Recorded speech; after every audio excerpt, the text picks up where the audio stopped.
Johnson of Calm Clear Communications, and with me today is Kenneth Lang. Welcome, Kenneth. Thank you very much, Christopher. I appreciate the opportunity to be on your show.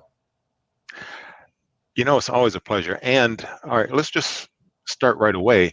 We know each other through a rock star, a LinkedIn celebrity. Well, all right, not just a LinkedIn celebrity, a celebrity. Absolutely. Brenda Miller. Oh, see, all right, you have to come to the metro area just so we can all meet because of all the connections Brenda has made around this globe. Yeah. Yeah, I'm looking forward to it. I mean, what I know about Detroit is pretty much, what I've read about. Um, it seems to me like a really great place to be out in the Midwest. I've been to the Midwest a few times, but I cannot wait for the opportunity to sit down and actually meet with you and Brenda in person, in real life. Oh, I look forward to that. Definitely. Our topic today, uh, the challenges of the experience rich. Yes, definitely. And I think as someone who actually does some career coaching for the 45 and older, I can say right off the bat, the rich people, experienced rich people, are their own worst enemies at times. They Mm. put so many roadblocks in front of themselves. And that's really the first thing. You really have to own who you are and look at all the positives. There are things you cannot control, and I think it's as much an emotional aspect as anything else as a technical aspect. I agree. It is a mindset. Uh, Being the curious person that I am always learning something new, and there's always more to learn. What would be a strategy for the experience rich in terms of being authentically themselves on these social media platforms? Well, I think the biggest thing is to get started and be on the platform. I think I'm working with a couple of people now that are just afraid to start. They're afraid to do something. And I think when you realize that you can do pretty much what you want to do for in your own voice, the better it is. And it's little things. The about section, you write it for someone else. It's not your resume. It's how can my experience support what you want to do. Um, I think more than anything else, it's about engagement. There are so many of us on this platform of a certain age, myself included, and even if nothing else, to show each other support makes a really big difference, um, for sure. It does. And all right, see, the other half of the inertia equation, a body in motion stays in motion until acted upon. The other half is a body at rest stays at rest. And getting over that inertia to making that post, the fear of a mistake. What if it's wrong? I I understand, I recognize, but it's not that serious, is it? No, and if you're really afraid, then go to someone else's post and add comments there. That is an easy way to be engaged. Absolutely, and then it's not just the post. Then you look at that opportunity as to people who posted there and Mhm. engage with them and connect with them. I've made some amazing connections from people who just posted on the same post as me, and it's just getting started. People are their own worst enemies. And that lowers the bar significantly. Because if it's a subject that you are actually interested in, that you care about, that you have an opinion on, it's easy to make a post. It's easy to add to the conversation rather than feeling that you have to initiate something. Well, what we did here in New Jersey, because I'm with our job support group, is we're about 10 people in our group, and we all said for the next 10 days, each of you are going to post something, a different thing, whatever it is, and each of you will engage with each other on the post. It's if you choose to, and you will start to see how easy it is. And it didn't have to be anything more than um, a poll. It could be something. It could be talking about your feelings about something. But when you first started doing it, and I'm so proud to say 5 or 6 of those people are still posting on a regular basis. There are always these challenges all over. Get some other people to help you with the posts, or just to engage with you as a starting point. Exactly. But the thing is to start and Yep. then continue. Yeah.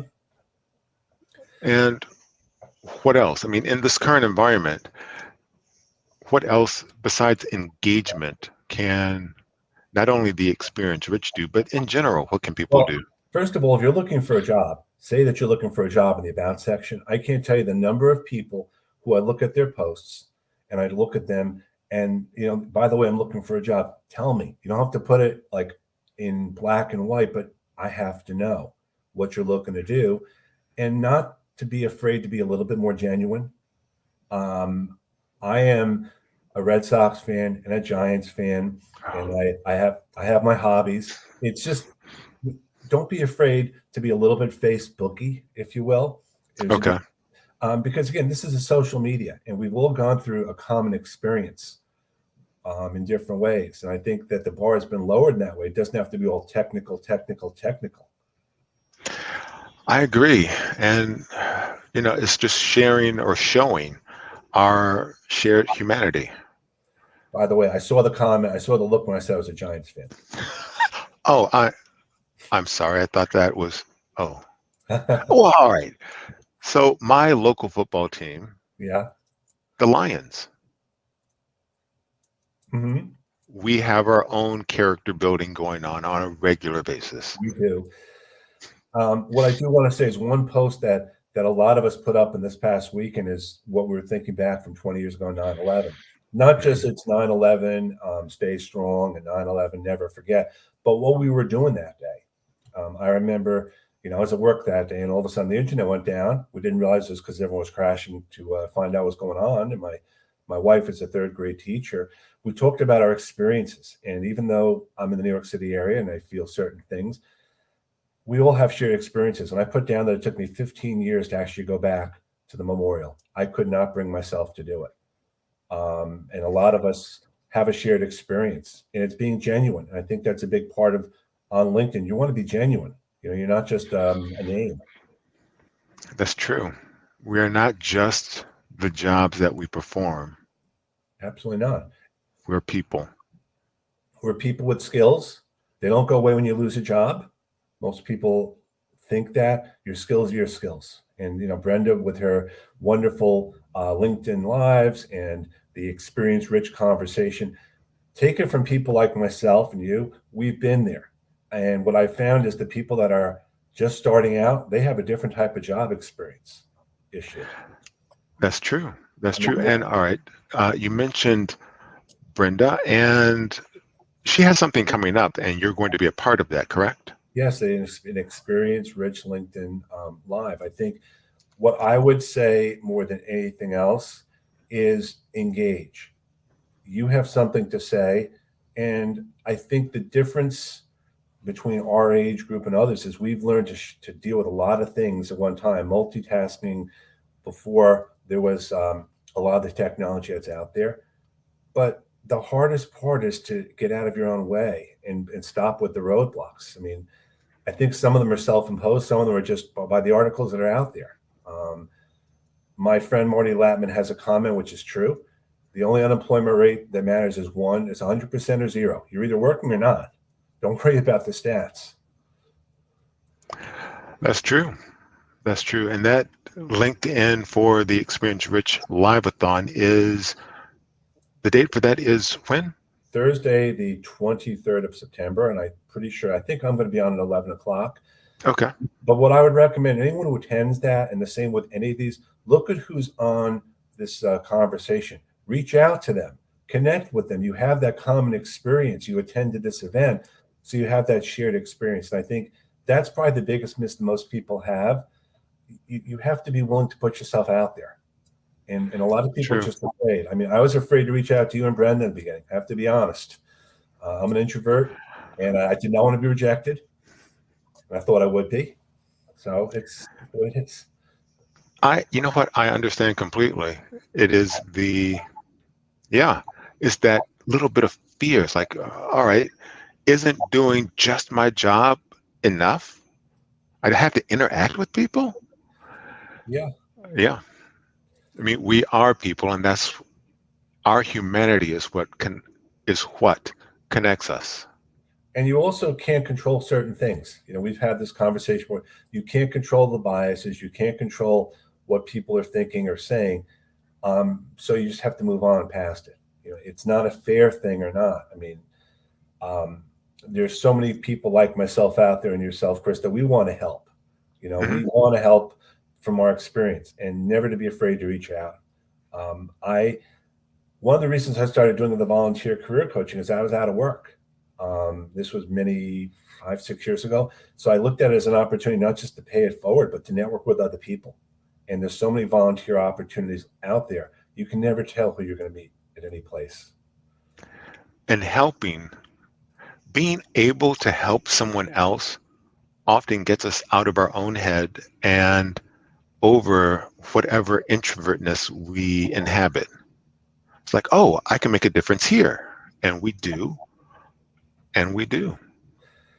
And all of us have our things that we do. We talked before, you and I, about when you're out of work or having to cut back. There are things you can cut back on you don't even realize you can cut back on. I mean, whether it's that cup of coffee, that food.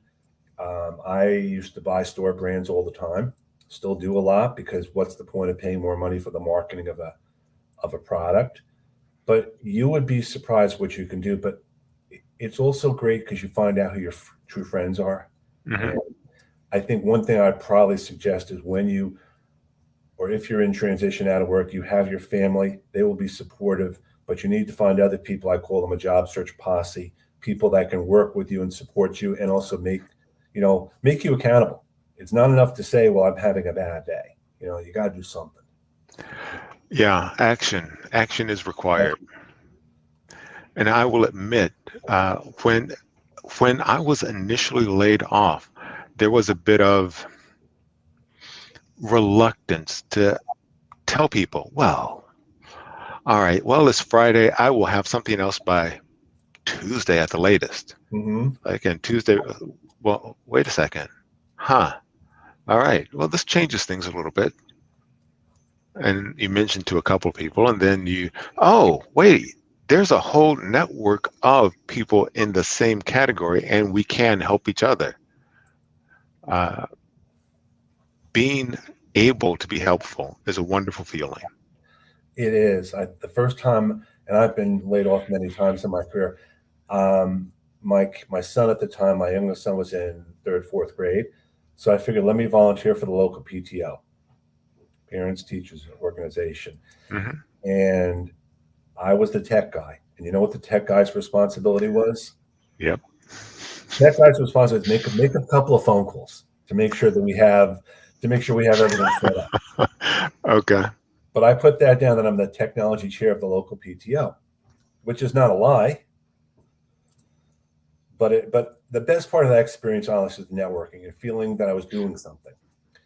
Feeling that I was with a bunch of people. We had a shared experience. It got me out of the house. And I think that's so important. I mean, it's a little hard to get out of the house now, but you just have to do something. Treat yourself, go out for a walk, something just to kind of get your humanity back. Because especially for guys, it's hard when we lose jobs, even more so, I think. Not that it's not hard for everyone, but there's a perception about that. Guys don't talk to each other the same way. That's true. That's true. And at least I tended to compartmentalize things, various aspects of life. My volunteer activities, I volunteered for, in my community, the turkey trot every year. So I would get up and go downtown to where the turkey trot started at between 5:30 and 6 in the morning, encouraging the runners, meeting them as they, crossed the line and got this thing done. Mm-hmm. And that community of volunteers and the runners I interacted with, they were people who reached out to me. Hey, wait, you're in technology, right? You can do this? Yeah, I can do that. Well, So it's not life is not meant to be put into individual boxes. It all blends. When we had Superstorm Sandy here many, many years ago, I volunteered for our local group because we have a bad flood zone here. And It was a group called Volunteers Organizing in Disaster, and we would just pay it forward and do what we could. But what I didn't realize then is a lot of the people there were project managers, were senior executives, and you know, you're just people, all helping people. You're not driven by your title. And I would say look at people for who they are. We're all the same. We all have different things going on, and don't be afraid to be vulnerable at times, but also don't be afraid to get out of your comfort zone and try something new. And that's one of the things when you're out of work. It's a good time to try stuff. Can't hurt. It is. The risk is low. Absolutely. And you get you get great ideas. When I was out of work one time, I sold a bunch of stuff on eBay, Hmm. which gave me some money, but it also cleaned out the house. And I think there's a perception you're cleaning out your stuff. And that's a part of it when you're out of work. You want to clean out your stuff and feel in control. No better thing than to do that. It's just to get rid of your stuff, sell it, whatever, donate it, and you'll feel better doing that too. Exactly. That still goes with making a difference.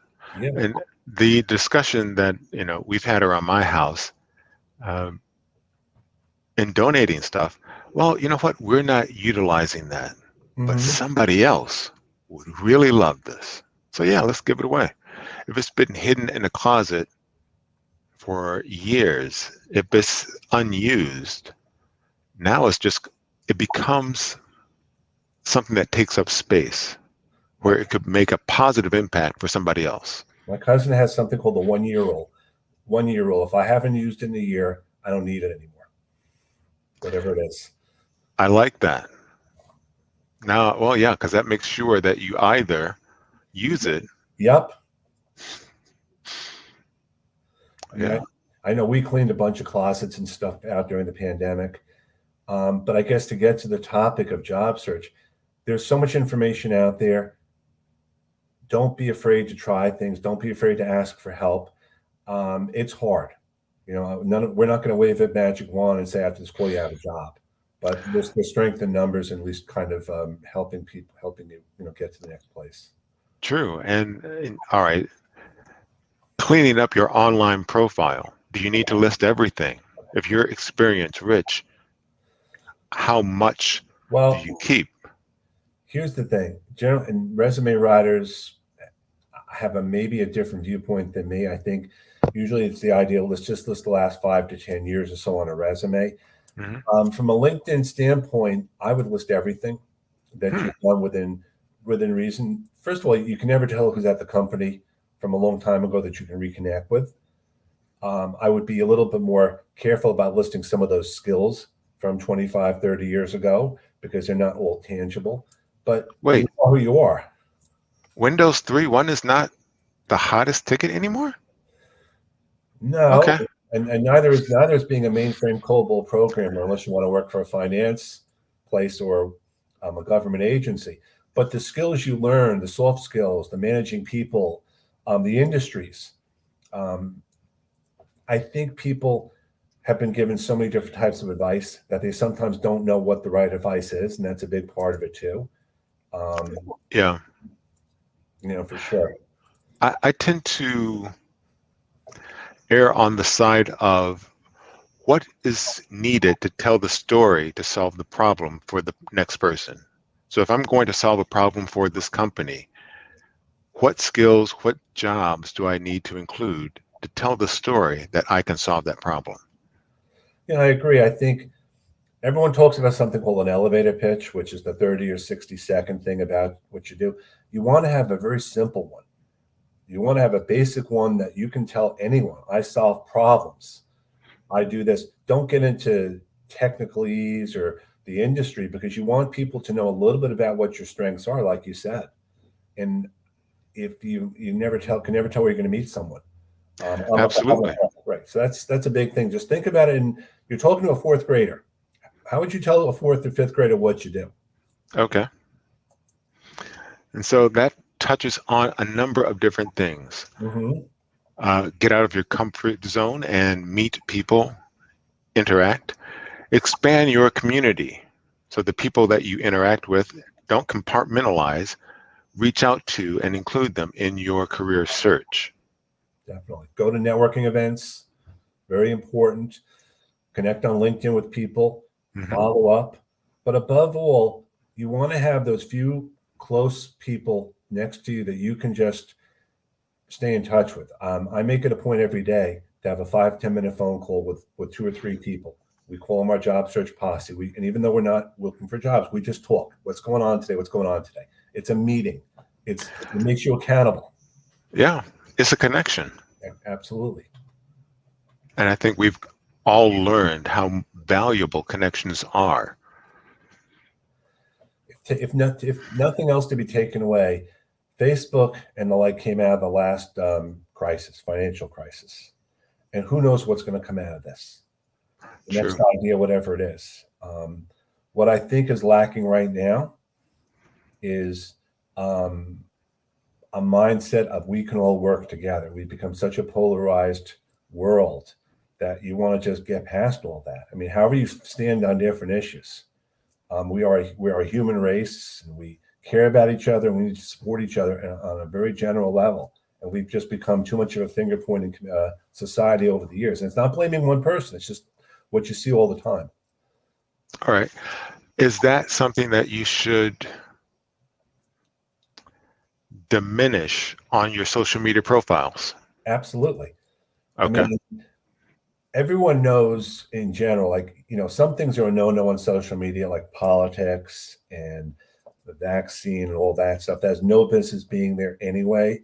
But at the same time, you want to be genuine in who you are. You can have certain feelings and you can be in different parts of the world and have different issues going on. But look at it this way. If I'm going to hire you, I want to know how you can help me with your background. I want to know what's in it for me. I'm not as interested in 30 years or 20 years of the past. I want to know what that experience will bring to me in the future. And that's why it's so important. Even the about section, first 2, 3, 4 lines, that's all someone's going to see when they do a search. Underneath the job title, I want to know in a heartbeat what you can do. Can you save me money? Can you make my business go smoother? And then tell me how. Okay. So and that's where people like myself, we're happy to help, and Brenda, but it has to be in your voice. How I'd write it is not the same as you or someone else, and you have to be genuine that way. So get comfortable using your voice. Yes. Let people know that you're looking. Make it obvious. Put your email address in there too. Don't assume people know how to get hold of you.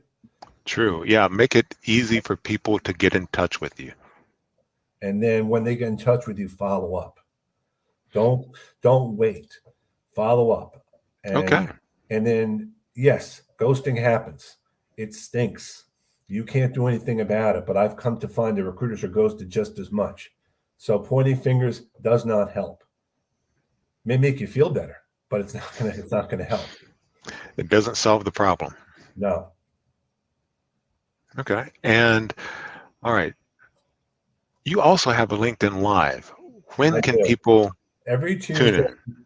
from 1 to 2. It started out as something that we did just here in New Jersey, and I thought, let's just make it go live 1 to 2 o'clock tomorrow.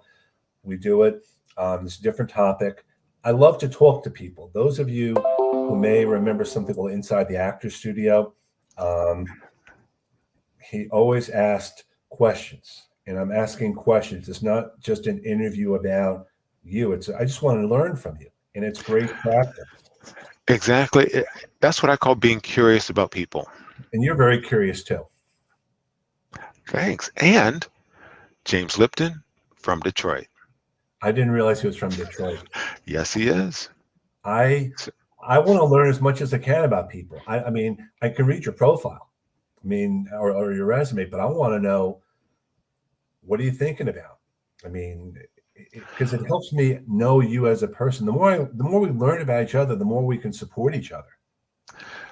So your LinkedIn or online social media profile should reflect who you are, but not only limit it to the problem you can solve. You should show your personality. And it's true. And one good reason for that is if you're going to send a connection request to someone and you look at their profile and you see that little thing about them, it'll show the person who actually read their profile instead of just the cut and paste. Okay.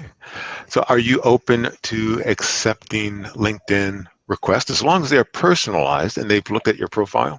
Well, I would say personalized. The caveat to that, unfortunately, is the mobile does not make it very easy to personalize a request.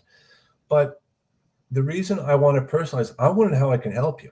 I want to know what would you like from me. I mean, we get a lot of automated ones, and we know that we're being sold. But in all seriousness, like if you've watched me on the school, tell me how I can help you. I mean, I get job leads like we all do. And if I know people in my network that are looking, that's the hidden job market. It's not that the jobs aren't posted. It's just that someone's reaching out to me. Do you know someone with this experience? And I'll go through the people I know, and it's easier for me, and that person will trust my recommendation. So that's why if you're looking for jobs, just let me know. I'll see what I can do. Exactly. And see, that's where being curious about people really comes in handy. Because when you hear something, oh, that would be perfect for, Yeah. you can inform them. Well, I had someone on my last LinkedIn Live last week. I had a recruiter who was on the call and said afterwards, Ken, I'm looking for a position A, B, C, and D. Do you know anyone? And I'm like, great that you're on the call and even sharing that with me. I mean, it's just, we all do this for each other, but you have to be willing to put yourself out there. Exactly.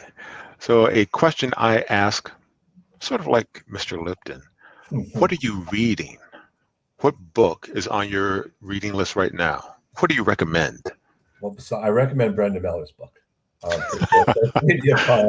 We have a little bit of a disagreement about the definition of pie. I mean, I'm more of a pizza pie person, and she's into the baked stuff. I've been reading a lot of LinkedIn stuff, and the reason why is because it helps me understand what to do.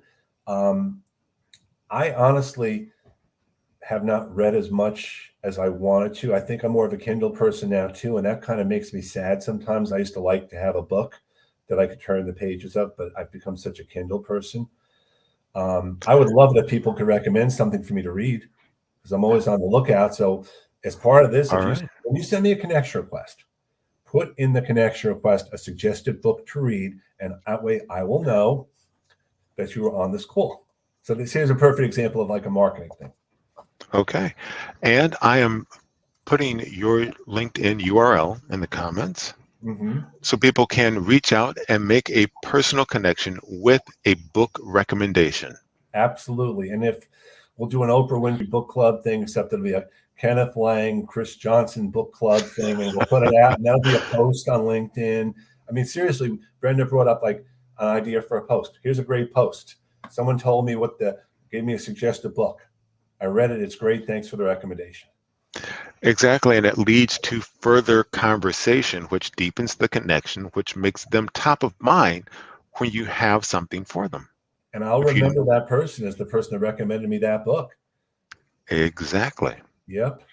And I also heartily recommend Brenda's book. It is, it's a fun sort of resource book.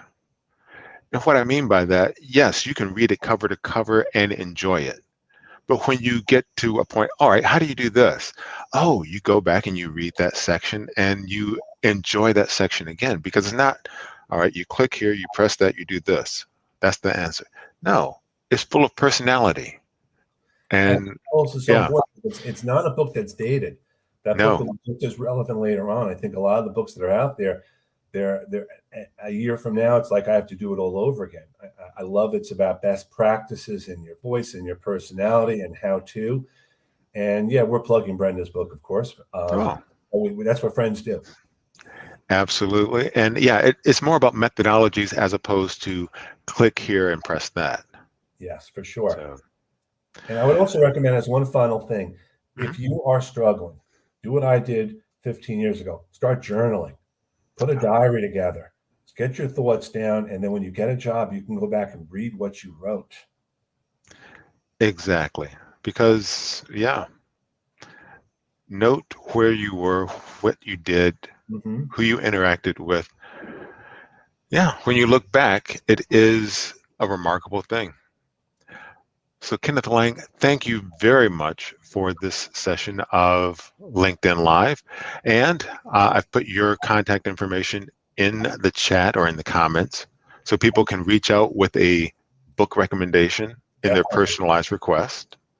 Um, and on you said the 27th is the Brenda's is on the 23rd. 23rd. And every Tuesday from 1 to 2 is mine. And you can catch the replays anytime on my profile. But I'm always looking also to learn. And even though I know a lot about LinkedIn, I'm always learning. And the day you stop learning is the day that you are no longer around. And you know what? That is a perfect way to circle back to the very beginning. Yeah. There's a misconception that experience rich are not always learning. Right. That is wrong. As long as we are out there and curious, we are learning and making a difference and making an impact. And learning doesn't have to be technical. Mm-mm. It can be any type of learning. Exactly. So yes, stay curious and always learn. Definitely. Kenneth Lang, thanks a lot. Thanks a lot. Have a great day, everyone.